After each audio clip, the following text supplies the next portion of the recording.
Hello, welcome back to the GM's Guide. I'm your host, Dan Felder, your kind and merciful GM. It's been a while since our last episode, but I have a pretty good excuse. I was hired by Blizzard Entertainment as a game designer on Hearthstone. Yes, I am back in America, what with relocating from Belgium back home, ramping up at my new job at Blizzard, and all things like that. Things have been super busy.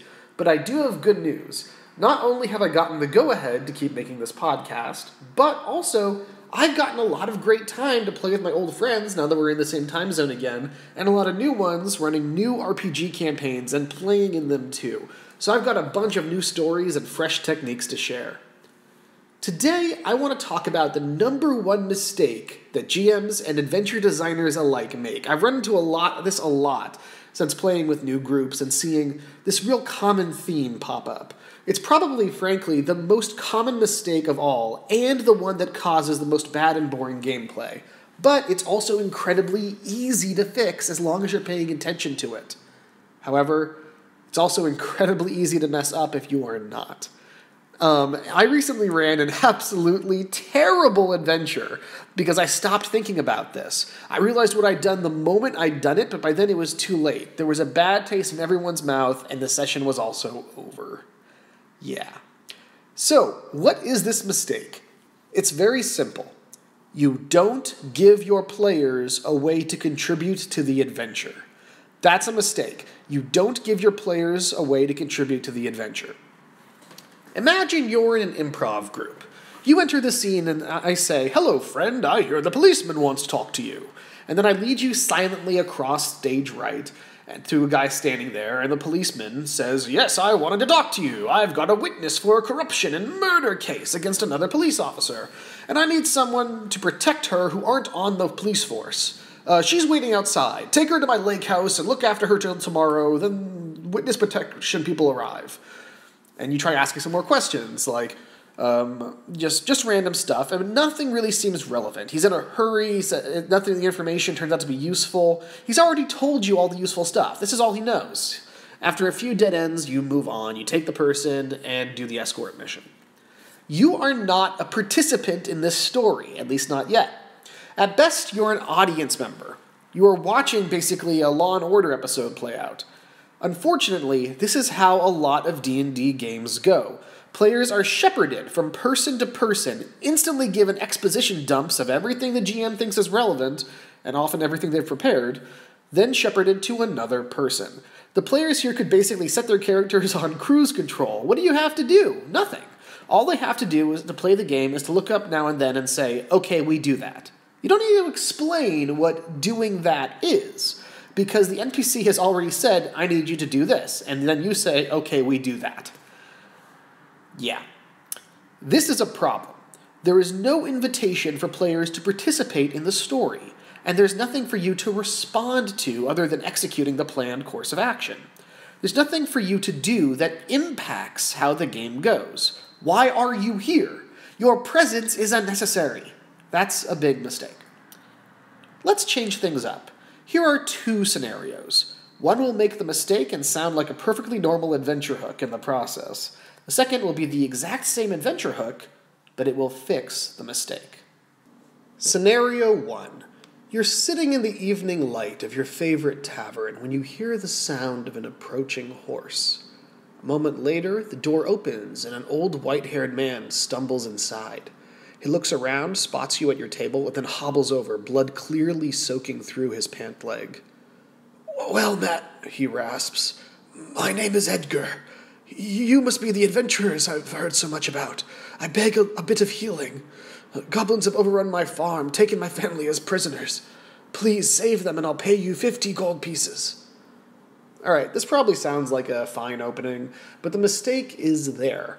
It becomes clear once the players start trying to interact with the man. Maybe the players try to kind of heartlessly bargain for more money, but you know what? He doesn't have any more. He's already offering you everything he can afford. They might try asking him details about where the goblins are fortified or where they're keeping the captives, and he doesn't know. There's not much for the players to do other than heal him like he asked and then say, "We accept this offer." Let's change things up. Here's scenario 2. You're sitting in the evening light of your favorite tavern when you hear the sound of an approaching horse. A moment later, the door opens and an old white-haired man stumbles inside. He hobbles to the barkeep and dumps a sack of coins on the table. "Give me my sword back, Marius," the old man rasps. "Edgar?" The barman seems taken aback. "What's happened to you?" "Just give me my sword. I pawned it to you. It's mine to buy back." The old man clenches his spindly fists as he gestures to the huge broadsword hanging on the wall behind the barman. It's clearly an old blade, and much too heavy for the old man called Edgar to wield. As the conversation heats, you can see the old man's pant leg is soaked with some dark red liquid and starting to drip onto the floor. In this version of the scene, Edgar is still a desperate old man, fearing for the safety of his family. However, I've changed his character. Now he's a stubborn and prideful former warrior. I've decided that in his youth he was a soldier, but in his old age he was forced to pawn the blade. He couldn't bear to sell it, to make ends meet at the small farm he bought for his family. Edgar's plan is to buy back his sword and go rescue his family himself. He's full of shame that he was forced to flee in the first place and believes it's his responsibility to protect his family from the goblins. He doesn't intend to be asked for help or listen to reason regarding his injuries or his inability to fight anymore. This gives the players a ton to do. Edgar's not going to want to admit this information. He's too prideful. It's shameful that he needs help. It's shameful what's happened to his family, that he wasn't able to protect them. But, and this is crucial, he will admit it once the players press him enough. He also doesn't want to have to accept help or healing, but he's not an idiot. The party's healer will be able to convince him that it's for his own and his family's own good. That help will make the honorable, if crotchety, old man feel obligated to answer some questions. He also loves his family more than his pride, and when players point out that his family needs all the help they can get, that concern will overcome his pride, and he'll allow the party to help rescue them. But he'll probably insist at first on coming along. At that point, maybe it's up to the group to decide whether to try to convince him to stay safe or consent to bring him along as a probable liability. In both scenarios, the players have a clear goal by the end of it and are moved along from the initial scene of the tavern to an adventure rescuing a farmer's family. However, the second option gives the players stuff to actually do. It piques their curiosity, then makes them work to find out what's going on, and then they actually have to convince the quest giver to give them the quest. They convince the quest giver to give them the quest. Here's another example. In a gothic horror campaign I played recently, we were traveling down a road to our destination. As we traveled, we saw a corpse hanging on the side of the road that appeared to look like one of our companions, and when we investigated it more closely, it just seemed like a normal, unfamiliar corpse. Creepy, right? Well, okay, that's creepy, but it makes us want to try to find out what the heck is going on. After some fruitless investigation, though, we rifle through the corpse's pockets, we detect magic, we do stuff, we get some information, but none of it's useful, like, it looks like a corpse that is this old, and nothing very relevant, yada yada. We don't find any satisfying answers to our questions about why this corpse temporarily looked like one of our companions. And we just eventually kept walking. What else are we supposed to do? Nothing, it turns out.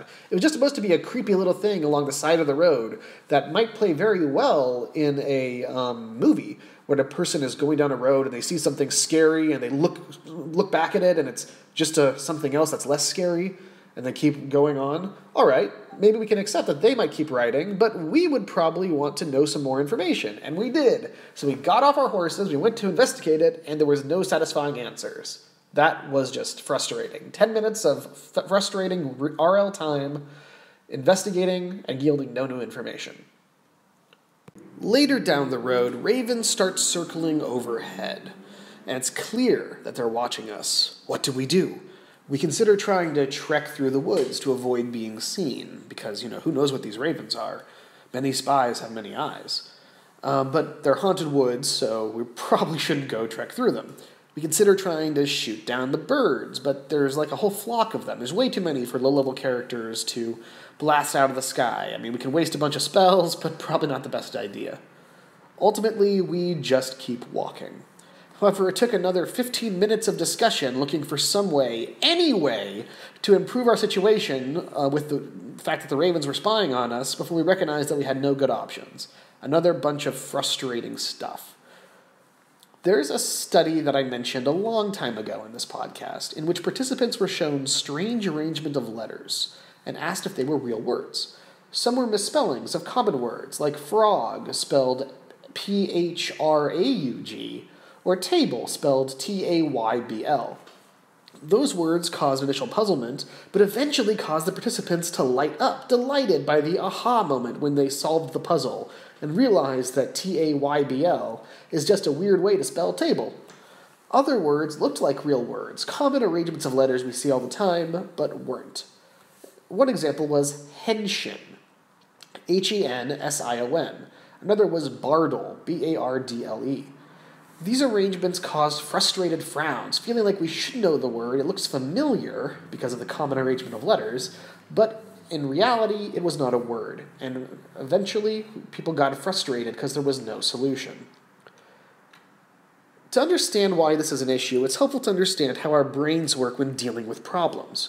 When a person is trying to solve a problem, our brains need to be able to account for, when it makes sense to keep trying on a difficult problem that is important to solve versus when it's no longer worth the effort anymore, or maybe is even impossible.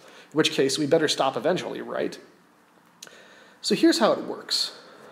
When we're trying to solve a problem, our frustration level builds slowly until it eventually surpasses the person's desire for the puzzle's solution. At that point, they rage quit. Normally, it's not as dramatic as online videos, but it's a very useful survival mechanism. We need to eventually stop trying difficult tasks, or we spend the rest of our lives trying to figure out what the word henshin is. And so, when that happens, our brains steadily ratchet up frustration more and more and more and more until the frustration point finally eclipses our desires. And that's when our brains decide it's time to quit. Likewise, with enough of these frustrations building up, we soon stop trying to probe beneath the surface when it comes to an NPC's motivations, investigating our surroundings, or trying to take any action at all that improves our chances. The most efficient way to win is to turn our brains off and to just keep walking. Why should we delay our victory when turning our brains off and just keeping walking will get us to our victory the most efficient, quick way as possible? This also applies to encounter design. RPG characters often have obvious moves to make on their turns. Fireball the crowd of enemies, sneak attack the big boss, do it again next turn, and again the turn after that. It's very easy to get into autopilot.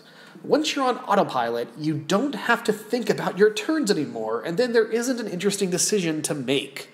My experience playing a 5th edition rogue is a great example. Every turn I had one real option. Use my basic attack on someone that a friend is standing next to trigger sneak attack. The early combat sessions were so boring that I admit I didn't feel like I needed to be there at all. I was wishing that there was an auto battle button to press. I guess I basic attack was the line I said over and over again.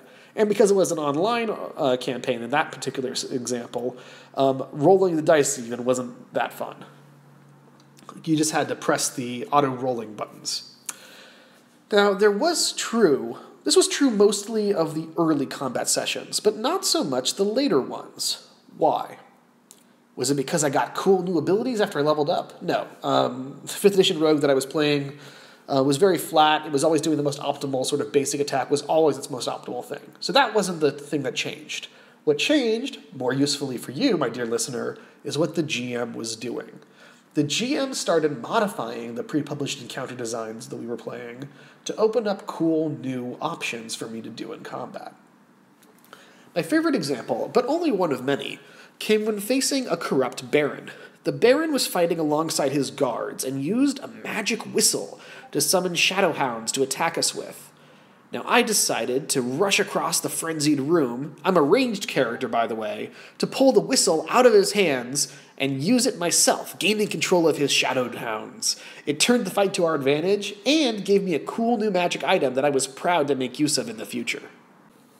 If I had gone with the default option, just do the basic attacks that are expected of me, and do those every single turn, we might have gotten the whistle at the end of the fight anyway, but cleverly, it probably would have been useless by then because it controlled only a specific number of Shadowhounds that we would have also probably have killed throughout the fight. Now, instead of that, though, The GM set up a fight with an opportunity for me to recognize and to take advantage of, and that was much better than just making another basic attack. I got to cripple the army of Shadowhounds and turn them against our foes. Another player in my seat might not have put themselves at that risk. They might not have noticed that the whistle was controlling the dogs and realized that they could use it too. So that was already good, and that rewarded me for paying attention, but they also might have chosen to not risk, as a ranged character, running across a hectic battlefield so they could grapple with the boss. Maybe they would have. That's not the point. The point was I was given a compelling choice to make and a way to impact the adventure beyond the automatic game-guaranteed default of what I felt expected to do. I wasn't on autopilot. Another example from the same campaign was a modified role-playing encounter in which we dealt with an undead order of paladins. This paladin order had lost its way since its sacred dragon leader was killed, and they were kind of hanging around doing nothing useful. According to the GM, when we talked later, the only way the pre-made adventure allowed us to get the paladins on our side was to get the skull of their former leader from the Big Bad's castle and bring it back to them. This would remind them of their duty. This is a cool idea. Creating a reason for the adventurers to sneak into the Big Bad's castle early before returning later for the final confrontation, that can have a cool foreshadowing effect. Unfortunately, it rendered the role-playing experience as flat and frustrating as some of my earlier examples. The paladins were obviously not following the spirit of their order. They were dedicating themselves to preserving the life of the Big Bad that they hated, so he could continue to suffer in his cursed kingdom. Unfortunately, of course, a lot of other innocents were being hurt in the process because of the Big Bad's continued existence. The GM told me later that, as written, there was nothing we could do at all to get these paladins to see the error of their ways besides fetching the skull. Talking to them further, once they gave us the exposition, which they did basically right away, served no purpose. Thankfully, he didn't play it like that. Our GM slipped us the information that the Paladin's current leader was determined to make the Big Bad suffer, like all of them, because he had lost the love of his life due to what the villain had done. With this information, we made an impassioned plea, and I delivered an impromptu speech about true justice, the folly of vengeance, the bitter cord of misery strung out too long over a weeping kingdom, and that he had the chance to end it. It evolved into an epic scene that eventually had the Paladin break down, weeping for his mistakes and determined to set things right. It was awesome. The few group members that weren't actively participating in the discussion, applauded. And it was definitely one of the highlights of my own RPG experiences for the past few years. A simple fetch quest objective escalated into a dramatic scene about idealism, the nature of justice, calls to heroism, and a deep engagement with the motivations and character of an NPC. As a result, we gained powerful allies without having to execute a time-consuming and dangerous raid on the Big Bad's castle, which was a significant advantage and changed our adventure. I'm going to wrap up with two more examples. One's an example of one of my biggest successes using this principle, and it came very recently. The other is that terrible recent failure that I mentioned at the start of the podcast. Interestingly, they happened only 2 adventures apart. Maybe I just got cocky. First, the success. It was the start of a new campaign, and I wanted the players to settle into their characters and the world slowly. I wanted them to get an idea for what day-to-day life was like, some chances to explore their characters' interactions, and time to build an emotional connection to the local NPCs, especially a dislike for the villains. To accomplish this, I decided to stretch out a simple quest hook into an extensive open-world exploration adventure all of its own. I'll walk you through the very start. You're sitting in a local tavern, being celebrated for your recent successes in slaying a local monster. After some revelry in the humble surroundings and a few role-playing moments with some of your friends, a richly dressed man flanked by mercenary guards walks into the tavern. The crowd parts before him with familiar caution, and he settles at a table carved from far more expensive wood than the others in the room. And also, it's on a similarly expensive raised platform, so he sits several inches higher than anybody else in the room. The party's bard is up on the stage, singing the tale of the party's most recent adventure, and the nobleman seems rather displeased by this. A few minutes later, the innkeeper hurries over to your table and starts asking if you need anything else or if you're maybe ready to go. Want to go now? He's clearly hurrying you out the door.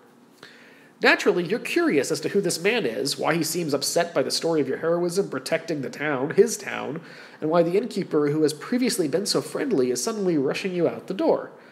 The innkeeper, very nervous, reluctantly explains when you ask him that this is a member of a powerful merchant family, and he rather likes to be the center of the attention.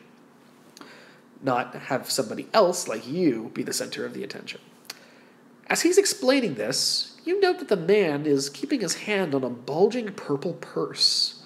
The rogue in your group rolls an appropriate check after the DM's prompting, and notes that this is rather strange. Members of the upper class in this area of the world think it's crass to carry their own valuables. Why is he so dutifully carrying this bulky, oversized purse?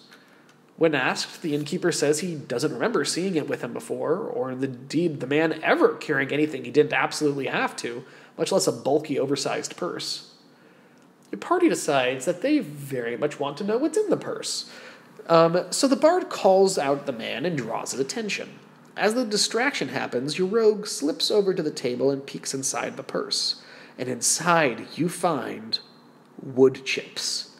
Just wood chips, like from a sawmill. Chips of wood. The rogue reaches in to see if anything is hidden underneath the wood chips, and she finds nothing else. But touching the wood chips sends a sudden jolt up her fingers. Not enough to cause any damage, but a sharp spike of magical energy, like getting an electric, like a static shock. She steals one of the wood chips and closes the bag, sneaking back to the group's table. She and the wizard go upstairs, where he analyzes the wood chip. He realizes it radiates with natural magic, a kind he's only felt in the presence of dryads, which in this setting are tree folk, similar to Ents in Lord of the Rings, but only about 9 feet tall. They're no tree beard, but they look a lot like them, just like a 9-foot tall version. Living wooden trees that walk around. These wood chips came from a murdered dryad. I'll stop the retelling there. The adventure was going to be about a nasty merchant family that was murdering dryads and shipping their wooden corpses in wood chip form off to other unsavory characters for a wicked purpose. It would be up to the players to save the dryads and punish the merchants. I could easily have started this adventure by having a local woodsman come in and tell them what was going on and then ask for help, but instead, I laid breadcrumbs of curiosity, then created obstacles the players had to overcome in order to find out what was going on. In fact, I stretched out that simple quest hook into the entire first adventure. The entire first adventure, they spent figuring out what was going on, following the surprising twists and turns wherever they led, playing detective. It was really fun. Now for the failure. Just 2 adventures after this excellent beginning, and it went very well, I decided to trot out an adapted version of an adventure I've talked about before. If you've listened to all my podcast episodes, you'll remember an adventure I went into great detail about called Blacklisted. Yes, it's not only an adventure that I messed up with, it was an adventure that I have previously said was fantastic and took particular pride in. It's the adventure where the players go to a merchant-controlled city, only to discover that their feud with a local merchant family has resulted in them being blacklisted. They can't get anyone in the entire merchant city to deal with them, and that includes selling them food, lodgings, or passage off the merchant island. They're stuck. Now, this is a very dangerous adventure to run, because it ultimately relies on the entire setting telling the players, no, you can't do that. I won't deal with you. All your efforts are pointless. No, you're blacklisted. This is exactly what I'm warning about in this podcast. So why was I so proud of this adventure in the first place, and how had it run so successfully in the previous times compared to this one? What went wrong this time? 2 main reasons. 2 main things went wrong. The first was pacing. This time around, the adventure was cut short at the last minute by an hour, due to some of the group having an unexpected conflict. This means the wonderful ending where the players turn the merchants' dirty tricks against them and have ultimate freedom to go anywhere and do anything after that horrible claustrophobic middle by stealing an awesome ship from the merchant fleet that they hate in the process. That didn't happen. That's really crucial to the adventure, to watching the bad we have no options taste out of the players' mouths. It was very bad that it didn't happen. However, I had also made it worse. I decided to expand the adventure's world by fleshing out some of the Silver Fern's rival families. The Silver Ferns were the evil merchant family. I created a daughter of a rival merchant house who was descended from a heroic rebel slave fighting against a foreign empire. Her ancestor had freed a bunch of slaves, stolen ships, and created an entire fleet of rebel pirates. But her descendants, over the years, had slowly turned this into a merchant fleet. Now they were selling to the very empire her ancestor had rebelled against, and this infuriated this girl. She was secretly funding the rebellion and shipping them supplies without the knowledge of her money-focused sociopath of a father. This probably sounds good. That's a cool character, right? But it was also a trap, what she was doing. Torin, the son of the evil merchant family, had planned for this and had hoped that by antagonizing the players, they would seek out his opponent, and they did. He expected that she would use this opportunity to try to make a deal with the players, smuggling them out of the city in exchange for their help with one of the rebellion's big problems. This was a conspiracy to aid the enemies of the city, plus undermining a major trading partner, humiliating her father, and forcing the council to pass judgment on the daughter. This still probably sounds cool. It's a cool plan, right? But here's where I went wrong. Here's where everything went horribly wrong. First, there was an additional cost to be paid for setting up this cool stuff. The players had to spend more time in the merchant city, where they have no real options, as I established, these new characters and new power dynamics. There was more to explain, so they had to spend more time here. And how were they spending that time? By interacting with the setting. And the setting at that point was claustrophobic and frustrating, and they wanted to leave. That's not good. More time in an unpleasant situation doesn't usually work out well. Second, I decided to have them taken away to a trial, cinematically, where they were arrested. And again, at this trial, there was nothing for the players to do. If I had taken them straight to jail, that would have been one thing. But that's not what I did. I took them to a trial. They had no legal options at this point. Even if they did, it would have messed up the awesome ending this was all building to if they had found a way out, and they wouldn't have been as happy as if they lost temporarily and then won their freedom on the ship. So the adventure ended with the players protesting and being denied, and protesting and being denied in the court, disrespecting the proceedings and the important figures there, because they realized they had nothing to lose and nothing they did mattered, so why not mess around? And generally, they ended upset and frustrated. Now, if I had not lost the extra hour, if I had gotten that chance to do the really good ending, this really bad middle might have been salvaged. But that doesn't matter, because it didn't have to be this bad. It could have been better. I made an unnecessarily bad and dumb decision by taking them to the trial, where they could do nothing. And it killed the campaign. It actually killed the campaign. We were already having trouble meeting up with everyone's schedules for a while anyway, and so this was the straw that broke the dragon's back. We stopped meeting after this. Nobody felt an urge to schedule again, and this was as bad as you can get. You can run one of your most beloved adventures you've ever created, and if you just make a few missteps in this direction, it can turn from an awesome experience into killing your campaign. Don't worry, I'm still in other games, still in other groups going on. I'm doing a lot of RPG stuff, but yeah, that campaign is dead because of this huge mistake, and it didn't have to end this way. So, I do want to say that there are exceptions to this. A lot of you might be thinking, if you're still listening, this can't be right. I've run games where they have, these situations like he's describing, and they were really fun. Two things. First, when you have a group of friends around a table, there's a lot of ways to have fun. Not all of them are fun because the gameplay is good or fun because the role-playing is good. Sometimes you could be running a really bad adventure, but if people are cracking funny jokes or just like being together or the beer is really good, you can still have a lot of fun. But also, there is a way to run a really great experience for this, though I would argue it has less in common with RPGs than, or at least the experience we associate with RPGs, than some of the other stuff. But still, it's a legitimate way to have fun, and I want to talk about it. There are adventures you can run which do have very minimal player participation, and they can be fun with the right group that mostly comes to the table to sit back, drink beer, and be entertained. I've actually run them myself. I call these tour guide adventures. You basically ferry the players from one cool site to another cool site, like you're taking them on a tour of a fascinating fantasy city or a fascinating story. And you tell them all about your world's awesome backstory along the way.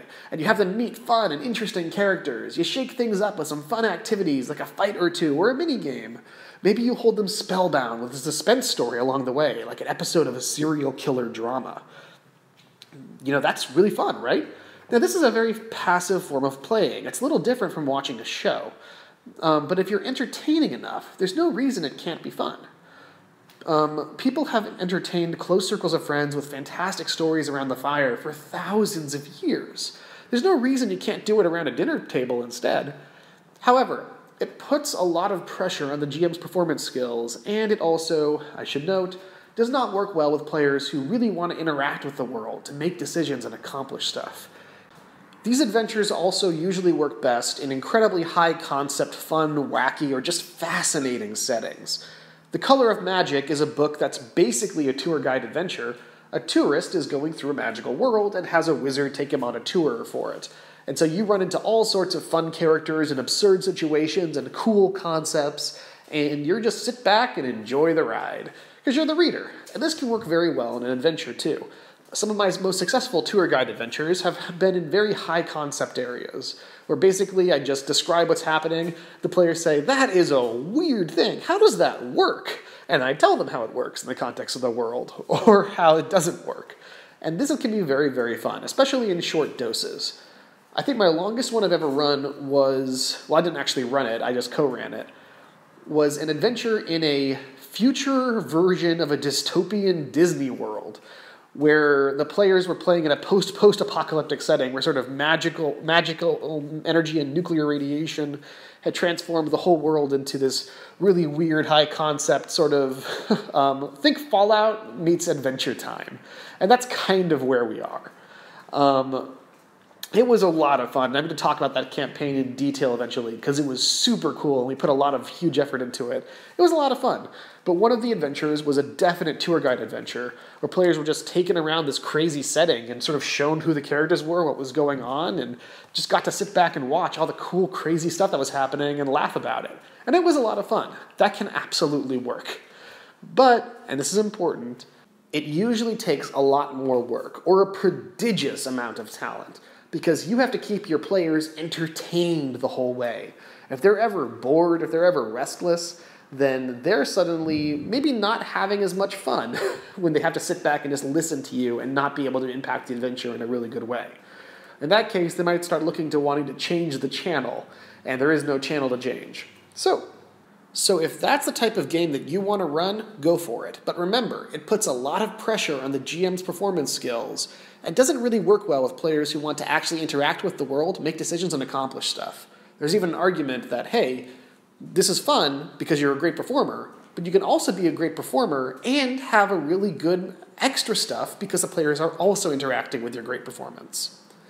So in the future, when you're planning your adventures or reading your pre-made modules, always think about ways you can reward and require player participation. Make them work for the information they need. Don't just tell them everything up front. If they're interested enough in your NPCs to ask extra questions about them, be prepared. Have hidden secrets you can hint at. Don't just give the NPCs a powerful ally.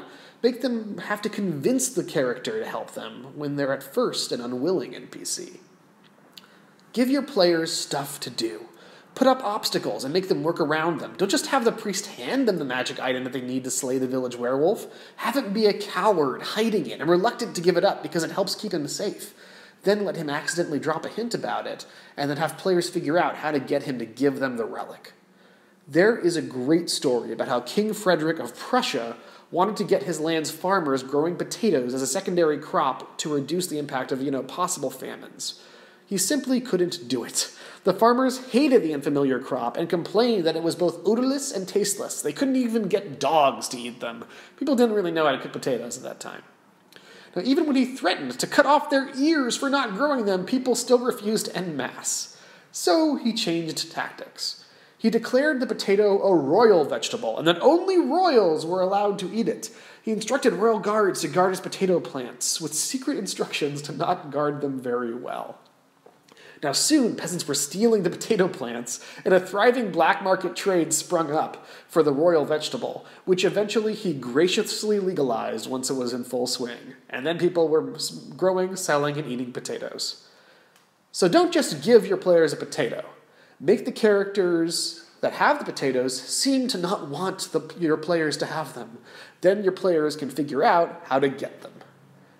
That is the essence of interactive design. I hope you found this to be useful and this episode was enjoyable.